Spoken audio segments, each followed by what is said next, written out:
What's up, Dual Coast fans? It is Tuesday morning. We are live this morning with the Wellness Wits. Our guest this morning, we got Russ on the West Coast and the Wellness Wits on the West Coast this morning, actually. Change of pace. How are we doing, guys? How's everybody this morning? Good. Thank you Awesome. so much for being with us. So happy to know that somebody else gets up with me at the early hour. Not, Dan, you're like sleeping in. It's like 8:30 your time, Correct. I'm so pumped today, and I know Dan is as well, because Wellness Wits are two runners, two moms in SoCal, Southern Cal. And we are excited because they bring a little bit of edge to anything that we've already talked about over the last 7 months. Off camera, we talked a little bit about mini golf. We talked about donuts because they love sweets. They run in marathons that go after donuts, these kinds of things. But I want to give them real props, okay? Because most recently, Blonde Whitney has completed her 6-star world major medal. And what that means is, and Brunette Whitney has one to go. But they've also talked about some other things that are other cities that they're adding. But what this means is that Blonde ran in the Tokyo, the Boston, the London, the Berlin, Chicago, and New York City marathons. Woo! Quite impressive. We just had, yes. And I love the photo on your post with you guys with your medals. That's so cool. And congratulations, because that not only do you have to travel, but you're traveling and running, right? And so you're representing women, you're representing yourselves, you're representing your community. It's a major commitment, but it's congrats on that for your major accomplishment. And they've added 2 or 3 others coming up that you're going to do over the number of years. And it just kind of keeps you striving, keep you going, keep you moving. And it's awesome. You do a lot of stuff in your community. But tell us today on Dual Coast, how did this all begin for both of you? How did running, how did fitness, how did that develop in your lives? Right. You want to go first? I think your running path started first, so go Okay. right ahead. I'm the older Whitney, so I did start running the first. I was the first. I actually grew up with a mom that was a runner, and so from being a young kid, that was a normal thing at our house. My mom would go running, so that just was never a weird thing for me. I was a dancer, and so I didn't really play sports. In fact, I know watching me golf was entertaining. You should see me play basketball. That will be even more entertaining, or any other sport. I just didn't, being a dancer, you don't really get into the hand-eye ball coordination thing. But I just had that example in my life. And so when I moved away to college, just trying to find something where I could feel like I had a moment to myself, I started running and picked it up. I really didn't start racing until after I had kids. And then that really became my time to reset my mind, be alone without people touching me all the time and wanting things. So that's when the marathon running really took off for me. My oldest is actually 25 now. So I was a baby when I was having babies, but I got into it then. And I feel like fitness has just always been a part of my world.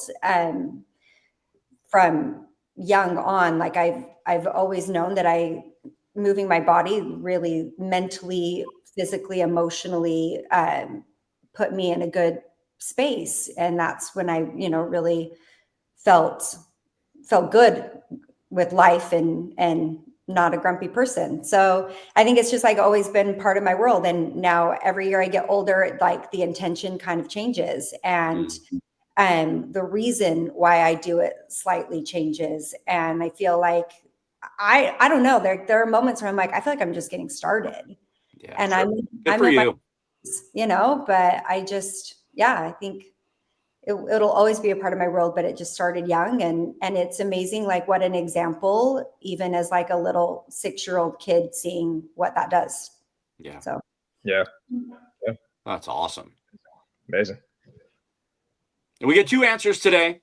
Yeah. Yeah. I've always been pretty active, but my running didn't really start picking up until around COVID. I feel like I did it a little bit before, and then it just like intensified even more when that was one of the only options. And so I signed up for my first full marathon that got canceled because of COVID. And then after that, just got the bug and got addicted.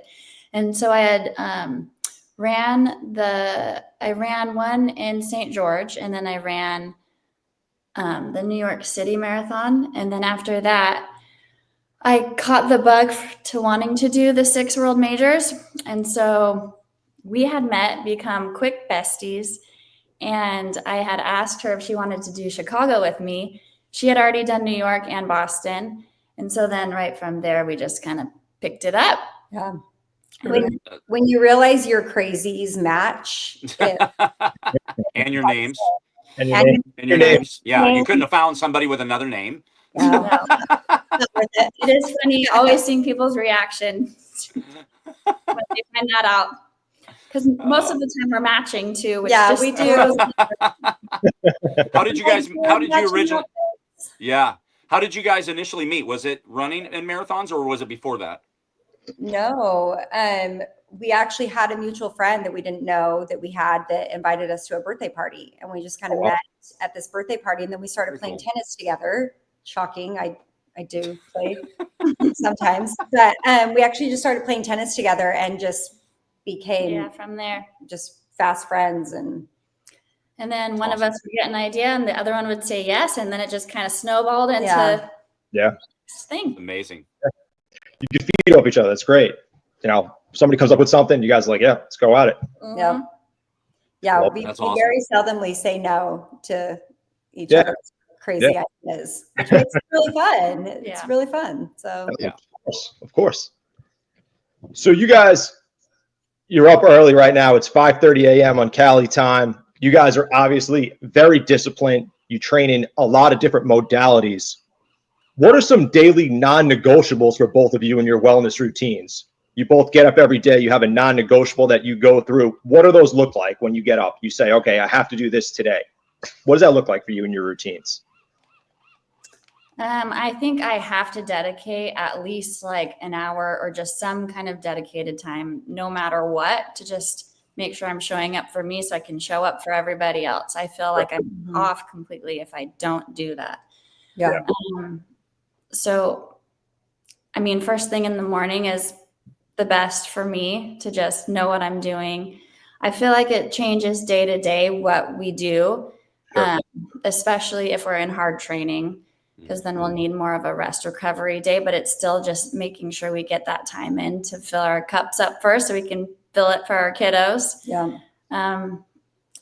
Yeah. I mean, my first non-negotiable is coffee. I don't know.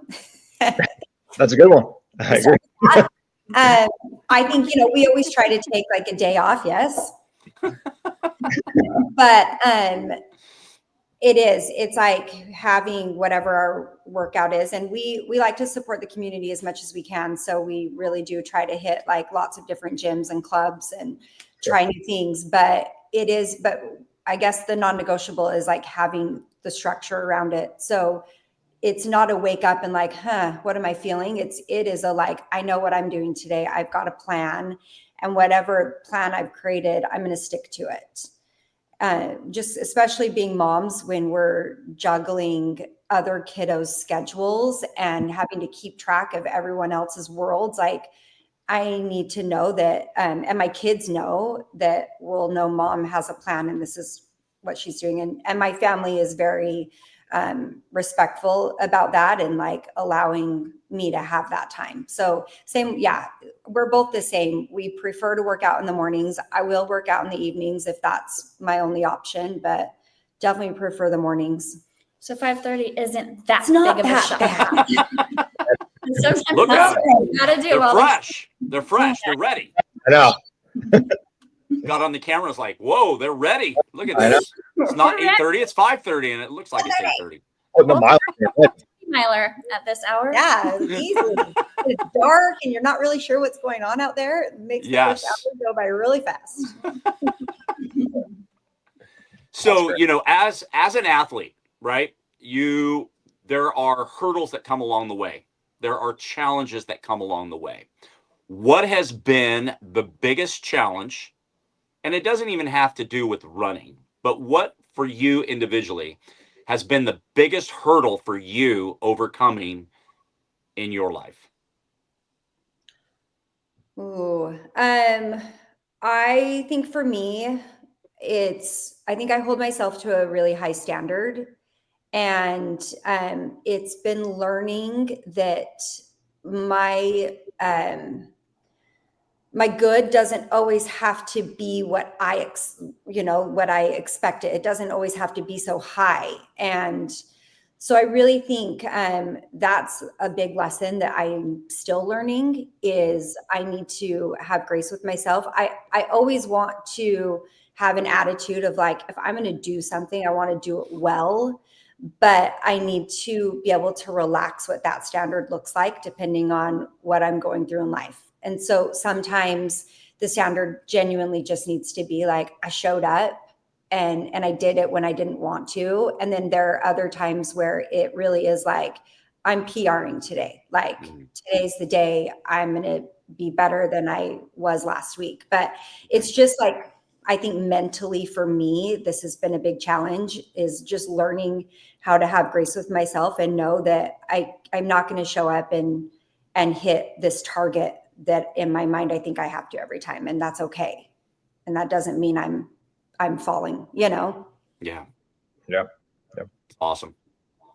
And mine's a little different because I feel like I keep breaking those mental barriers of being able to do more than I think I actually can do. So it's been like really rewarding doing our activities together because she helps me a lot with that. But I know that I'm strong when I'm doing certain things, but you still have those barriers that hold you back where you think you might blow up or where you like think you can't go like as fast as you can or as far as you can. And so that challenge is just like overcoming those little barriers every single time with everything that we do. That's amazing. So let me just add on to that. A lot of people love to do things by themselves. But what's the benefit? What is the greatest benefit? Having somebody there that's going to push you, that's going to love you, that's going to encourage you. Tell us, what is that relationship like between the two of you?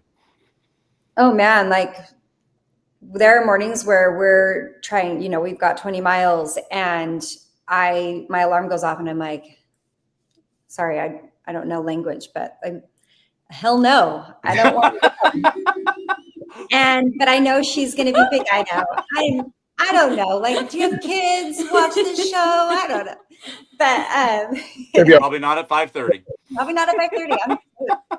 But I know she's going to be out there. So it's like knowing someone's depending on you to show up as well is like a really big deal. And we can do a 3-hour run together and not listen to any music because we literally chat and talk the whole time. And it's just so fun. It's fun. Not surprising. That's really cool. Just in this short little time of knowing you, it's not surprising. We can talk for 3 hours. Oh my gosh. When you're someone that's fun and positive and motivating. I don't, if it was the flip side, I don't know. We'd be doing 3-hour runs together. But that's good because you could disassociate a little bit too while you're running. Definitely. You joke around and stuff like that. You disassociate from what's actually happening. I try to do that in the gym all the time. Just disassociate from the cardio, whatever. Like just get my mind out of that idea. Yeah. Otherwise, just looking at the clock, checking the time, looking at the dial, it's just like, all right, gotta get my head out of it somehow. Totally. Yeah, you can make it fun. Yeah, exactly. Yeah, you just need to find someone named Dan to go to the gym with you. Exactly. Right. Yeah. Or you can match with. It's that easy. Wait, I've tried to connect him with all kinds of Dans, that we have interviewed and hike. He doesn't like to camp. He doesn't like to. Oh, I lost you. I lost him. Hey, For your Dan. Whoa, there we go. You're back. So anyway, go ahead, Dan. But he's right. He did introduce me to a lot of Dans who are very active people. I'm actually trying to get in the realm of those Dans. Yes. My gosh. They're not meeting your crazy. They're not matching your crazy. Not like Russ does. Not like Russ. But everybody led me into my next point very much so here from what we were just talking about. So there's a mental aspect to training and there's a physical aspect to training. Now, in order to do everything you're doing, you have to have a specific mindset in order to go into these races and get ready for them and prepare for them, whether it be high rocks, whether it be the marathon, whatever it may be. What mindset practices help you both stay focused during like chaotic times or low motivation times? What mindset practices do you play into or do you guys utilize? I definitely use the grace one where I'm just focusing on consistency, where if I'm showing up every single day, that I will progress and I will build. Sure. And some days will not be as pretty as others, but I just know it. And then there's so many factors that come into race day too. Oh, yeah. So you definitely just have to be open-minded. Okay.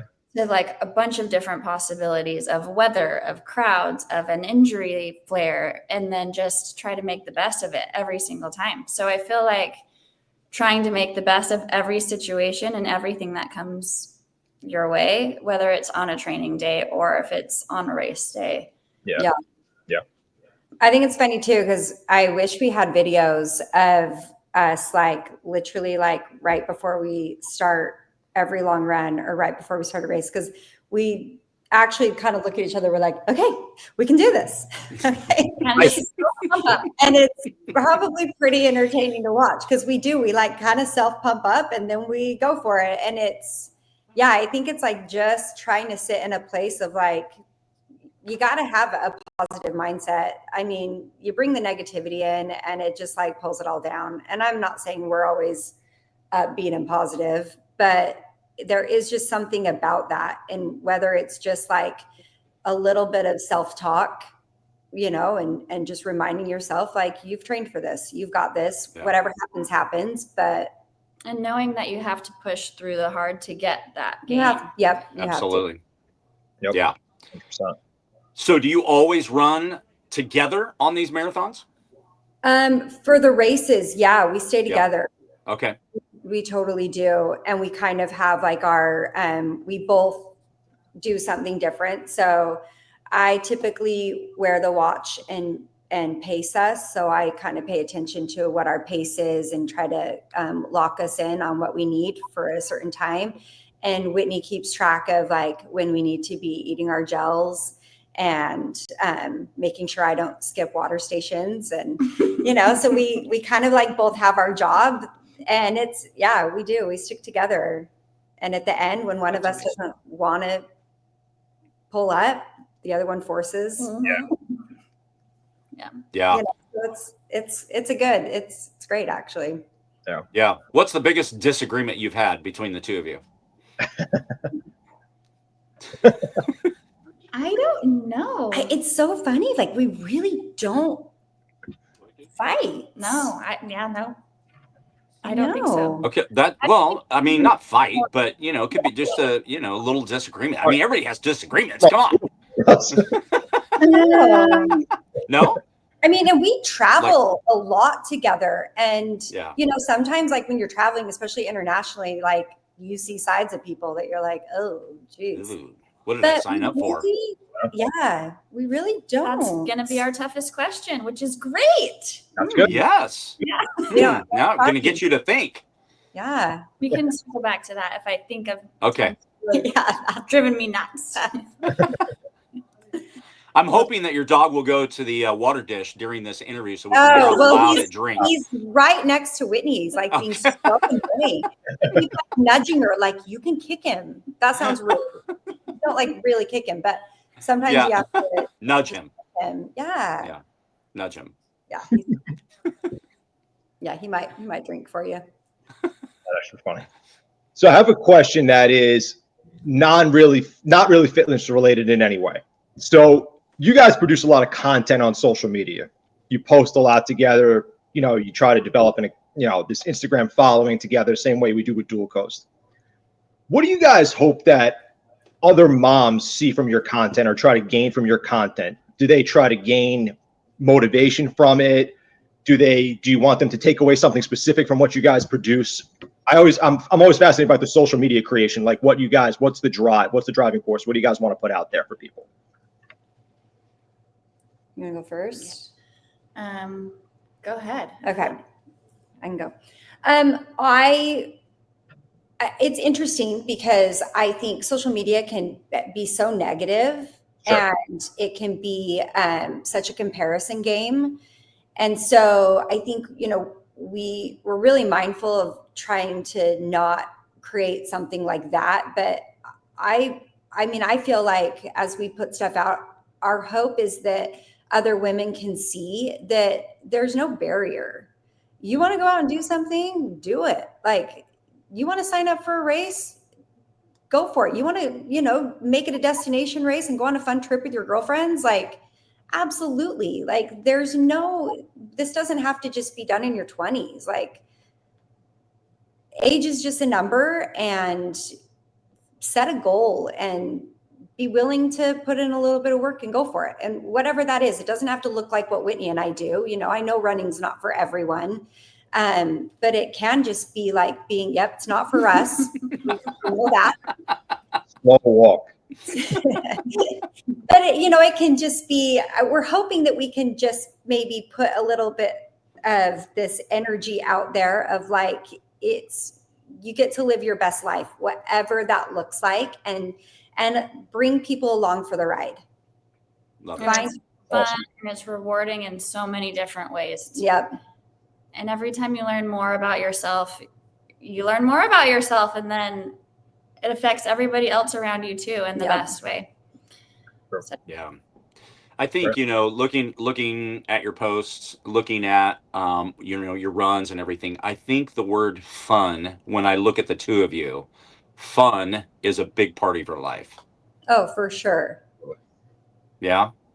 Yeah. We're just trying to soak up, every ounce we can of whatever experience we're throwing ourselves into. And so we do want to give it our best foot forward. I mean, we did not even think twice about wearing a Pokemon suit and driving go-karts in Tokyo. Like, who wouldn't want to do that? Exactly. I agree. That's fun. It's so fun. So it's like, yeah, why not go have those fun experiences? Like, I don't know. We kind of just look at it like, who cares who's watching? Like, we're gonna try to live our best life. Mm-hmm. That's amazing. So you got the 6 medals, right? Well, they medal for 6 different races. And can you share with everybody what are the 3 that they've added? The 3 cities that they've added? They've only added officially Sydney. But okay. Officially. We've heard that in the future it will be, I know it's Cape Town and I think Shanghai. Mm-hmm. Okay. And is Sydney next year? So we haven't signed up for it yet.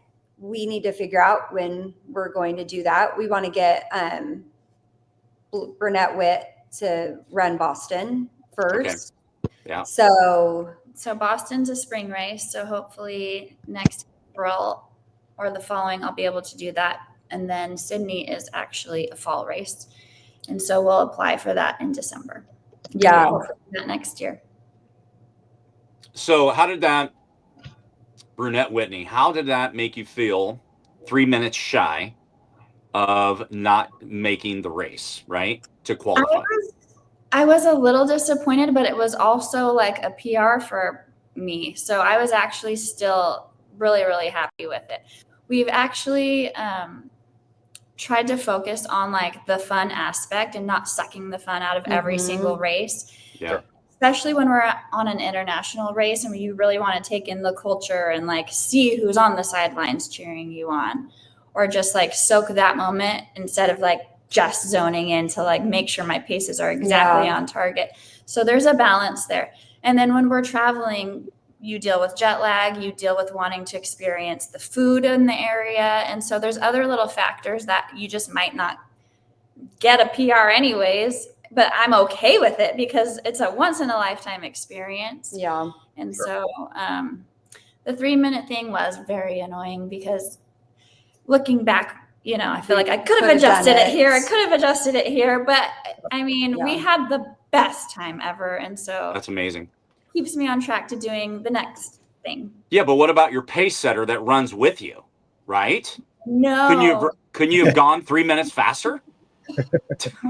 I don't sleep at night. Right. Messed up these 3 minutes. No, it is like I was super frustrated because it's like, dang it, like I know we could have done it, but at the same time, like that's one of my favorite races. And it's true, like we're trying to have a mindset of like, hey, what happens and we want to do these races and go on these vacations or these trips and have no regrets. And so when you're on, you're running through the streets of Tokyo, you want to see everybody's signs. Yeah. You want to see all the random food that people are trying to get you to eat at mile 18. I mean, we just want to soak it all in and not feel like we missed anything. Yeah. Could you read all the signs? There are some amazing signs. And always I'm so mad I forget what they say afterwards because during it, they really help. They're hilarious. Yeah. Did they write them all in English for you? Yeah. We're all in English. Yeah. Okay. Wow. Yeah. Impressive. Wow. That's impressive. English dominant. Yeah. So, I played baseball in college and I went to Cal Poly Pomona, not too far from you guys. Yeah. Anyway, so when I played there, my freshman year, we had to run a 6-minute mile at the end of 6 hours of practice. Oh, wow. So everybody, so the catchers ran together, the pitchers, infielders, outfielders. So we all ran in groups. And I remember that first day, like, running a mile around a track is not a fun experience for me. So I ended up 5 seconds short. And because once you finish it, you don't have to run it again. It's one and done. So I didn't. But then the next day, we had to do it every day at the end of practice. And it was like the next day, I didn't care. It was like, all right, I'm just going to take it easy. And then on the third day, give it, everything I've got, which at that day, I overcame and made it under the 6 minutes, which was treacherous. Like it was difficult, but there's hurdles, there's mountains, there's things that we have to overcome. And I think your mindset, right? That positive mindset is so important, right? Because I mean, how much, we hear mindset all the time, but mindset has always been here. And so it's like, hearing that you're, overcoming, hearing that you have the hurdles, you have the challenges that are ahead, but overcoming and having fun through it and knowing that, hey, if I didn't make it this time, guess what? I get to do it again and I'm going to make it next time. Right. So it's having that positive mindset, I think speaks volumes to people that are listening today. Great job. Definitely. I feel like it's also like the willingness to try, like when you said the first time you're running that 6 minutes, it's scary, but then the second time you're like, okay, I can do this. And then the next time it's easier and easier. Like after we do a long run, we'll be like, okay, what's like 13 this weekend? No big deal. But at first you're like so scared to even push your boundary. Yeah. So yeah. So when you go out and run 3 hours, are you Blonde Whitney, you say you keep the time on your wrist. Are you keeping a set time for those 3 hours, or sometimes you just run to run? Boy, sometimes my watch dies and we run to run. But typically we have a pretty structured training program. They're typically structured. There are some runs where it is like for 5 miles, we're doing more of a threshold pace where we are trying to pick it up and run a little bit quicker than we may want to. And then we back it off and we'll go a little easier. So we usually like try to have a structure. And if it's not something like that, we usually just have a plan like, all right, we're sticking to this minute per mile. And this is where we're going to hang out, just to kind of train our bodies to be okay with being a little uncomfortable. And I think that's like another part of running that I think has really pushed into life is just knowing that it's okay to be uncomfortable sometimes. Good And point. it's temporary. Like, you know, you can do it. Like, you can sit in a little uncomfortable place. You might not love it, but you show yourself like, I got this. Like, I'm okay. I did it. And I'm fine. I think that's been something I've actually, my kids probably hate it, but multiple times I'm like, Mom did this today and it did not feel good, but I survived and I'm here. And, you know, and it's like been a nice lesson to kind of show my kids, like, things don't always feel awesome. But the reward, knowing that you pushed through and you did it after, is like the best feeling ever.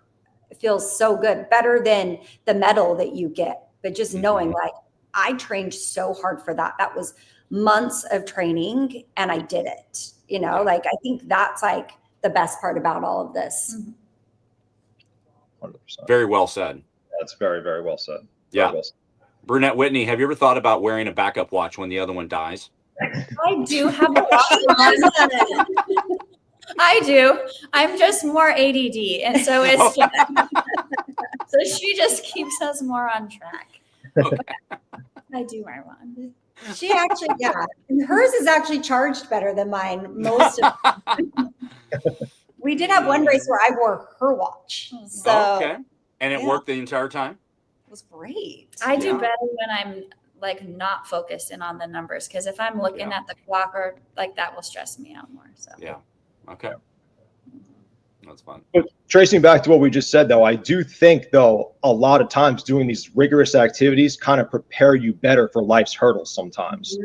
When you could face, we brought this up last week on the podcast, actually, when me and Russ were having a conversation last week, right, Russ, about the hurdles and how you could kind of prepare for them more so if you do things that are physically challenging to you or mentally challenging to you. You could kind of progress and progress and progress. And then when life throws you the challenges, you can overcome them at a better rate or succeed a little bit easier if you have those challenges in life all the time. You kind of face things.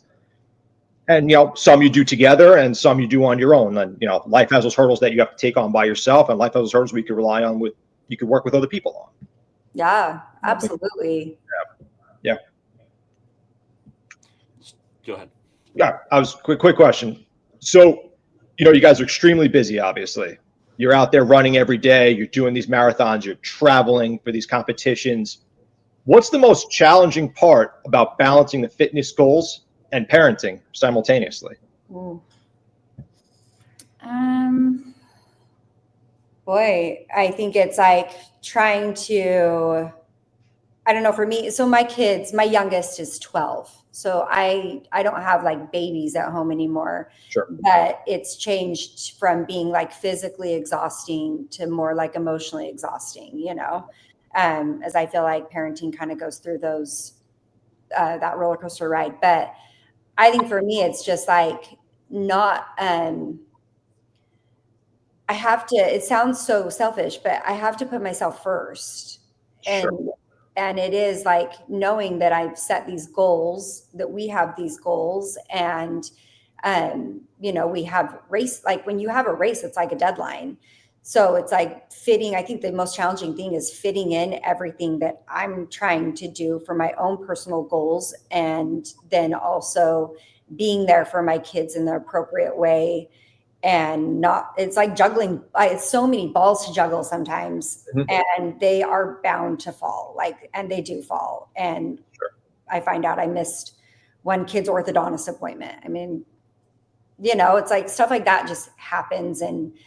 But I think if I don't prioritize myself, then I don't know if I think a lot of moms can really recognize this thought of like, you need to be more than just known as the mom.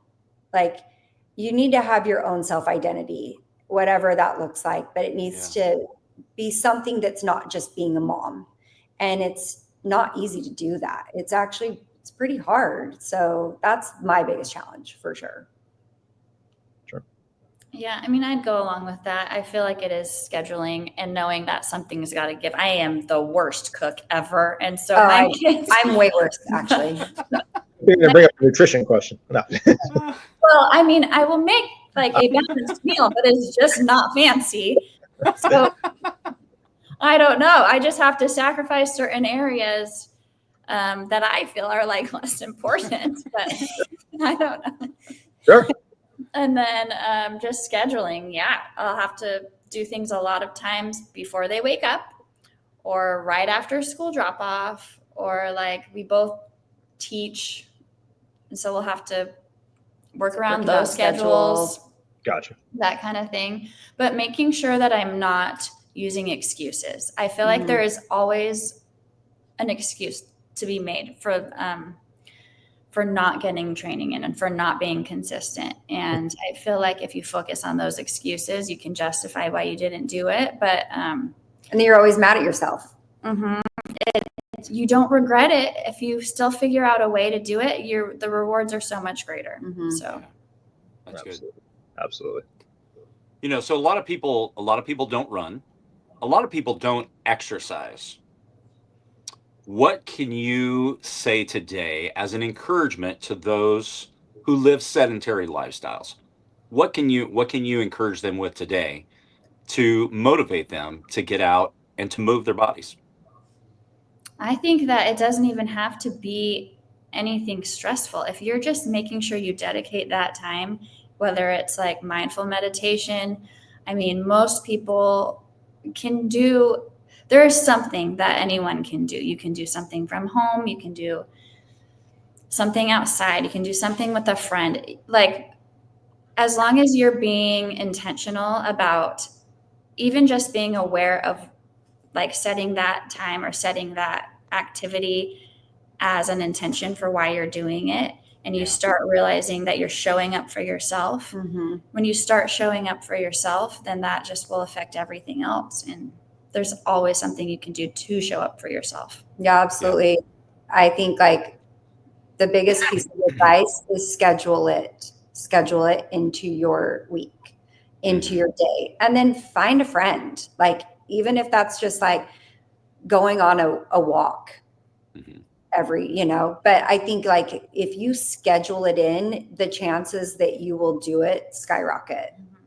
Like, it really, like, you need to like dedicate time to whatever that looks like. But yeah, I think that's the hard part is like, we don't want people to think that our opinion is, well, you better be signing up for marathons, or you better, I mean, we know we're crazy. We know we're crazy. But there are just, I mean, there's so many things you can do, even if it's just like finding a local studio. Like, we went to a studio yesterday here, it's Burn, and it was just like so refreshing to show up, and it's just all of these women that are getting together, and they had a childcare, so they bring their kids and plop them in the childcare, and it's just like seeing like just these little friendships blossoming. And it was women from like all walks of life and all fitness levels, and it's just a safe space where they can come and show up in any way, shape, or form that they felt that day. And it's like, find that, find something in your community that just like motivates you to just, even just showing up sometimes is the hardest part. So well, we all want to make an impact, right? That's what we want to do. We want to make an impact in people's lives. What is an impact? What kind of impact do you want to leave in people's lives? Well, for my kids' sake, I feel like I want them to see what it looks like to be strong and to work on yourself and see the rewards that come from that, and just all the lessons that come with that, breaking your mental barriers and like knowing you can do hard things. And so I feel like I would love to just help other people feel empowered to be able to do things that they think they can't do, or to just start focusing on, their health, so their lives are better. Mentally, physically, all of that. Yeah, that's great. Absolutely. I 100% second that. Like, I totally want my kids to see taking care of yourself as a priority, and be able to look at it as not being selfish.